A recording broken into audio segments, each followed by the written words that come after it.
നമ്മൾ കുറേ പഠിച്ചിട്ടുള്ളതാണ്. സ്ട്രിങ്സിനെ മാനിപ്പുലേറ്റ് ചെയ്യുക അല്ലെങ്കിൽ സ്ട്രിങ്സ് വെച്ചിട്ട് നമുക്ക് എന്തെങ്കിലുമൊക്കെ ഓപ്പറേഷൻസ് ചെയ്യാനായിട്ടാണ് സ്ട്രിങ് ഫങ്ഷൻസ് നമ്മൾ യൂസ് ചെയ്യാറ്.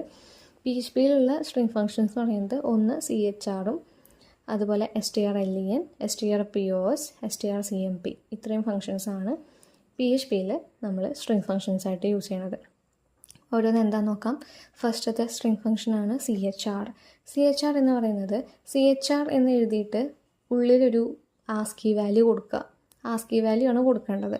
CHR എന്ന് എഴുതിയിട്ട് ബ്രാക്കറ്റിൻ്റെ ഉള്ളിൽ ആസ്കി വാല്യൂ കൊടുക്കുമ്പോൾ ആ ആസ്കി വാല്യൂവിൻ്റെ കറസ്പോണ്ടിങ് ക്യാരക്ടർ നമുക്ക് വരും.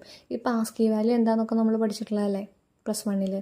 അതായത് നമുക്കറിയാം ക്യാപിറ്റൽ എക്ക് ഒരു ആസ്കി വാല്യൂ ഉണ്ട് 65, അതുപോലെ സ്മോൾ ലെറ്റർ എക്ക് ഒരു നമ്പർ ഉണ്ട്, അതുപോലെ കുത്ത്, കോമ, കോളൻ, കീബോർഡിൽ എന്തൊക്കെ ക്യാരക്ടേഴ്സ് ഉണ്ടോ അതിനൊക്കെ ആസ്കി വാല്യൂസ് ഉണ്ട് അല്ലേ. അപ്പോൾ ആസ്കി കൊടുത്ത് ഏതാണ് ക്യാരക്ടർ എന്ന് റിട്രീവ് ചെയ്യാനാണ് CHR എന്ന് പറയുന്ന ഫംഗ്ഷൻ യൂസ് ചെയ്യുന്നത്.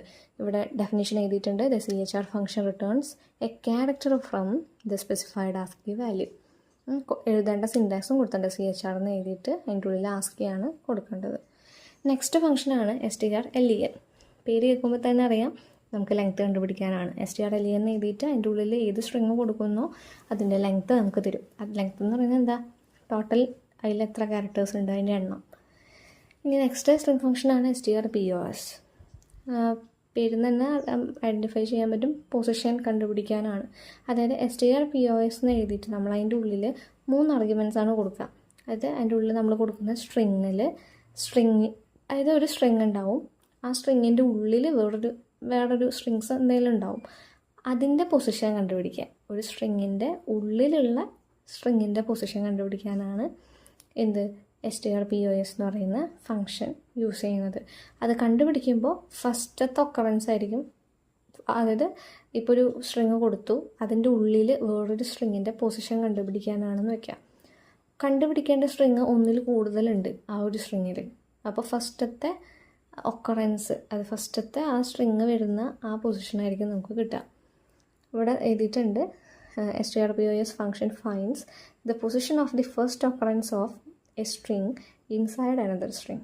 ഒരു സ്ട്രിങ്ങിൻ്റെ ഉള്ളിലിരിക്കുന്ന വേറൊരു സ്ട്രിങ്. ഇപ്പോൾ PHP is A high level programming language എന്നൊക്കെ പറഞ്ഞിട്ട് വലിയൊരു സെൻറ്റൻസ് ആണ് വയ്ക്കുക. പിന്നെ വീണ്ടും PHP is most commonly used എന്നൊക്കെ പറഞ്ഞിട്ട് കുറേ ഉണ്ടെന്ന് വയ്ക്കുക. അപ്പോൾ PHP എന്ന് പറയുന്ന സ്ട്രിങ് ആണ് എനിക്ക് ഫൈൻഡ് ചെയ്യേണ്ടത് ഇത്രയും വലിയ സെൻറ്റൻസിന്. അപ്പോൾ PHP തന്നെ കുറേ 3-4 വട്ടം ആവർത്തിച്ച് വരുന്നുണ്ടെന്ന് വയ്ക്കുക. അപ്പോൾ ഫസ്റ്റ് എവിടെയാണോ PHP ഉള്ളത് ആ പൊസിഷനായിരിക്കും എനിക്ക് കിട്ടുക. അങ്ങനെയാണ്. അപ്പം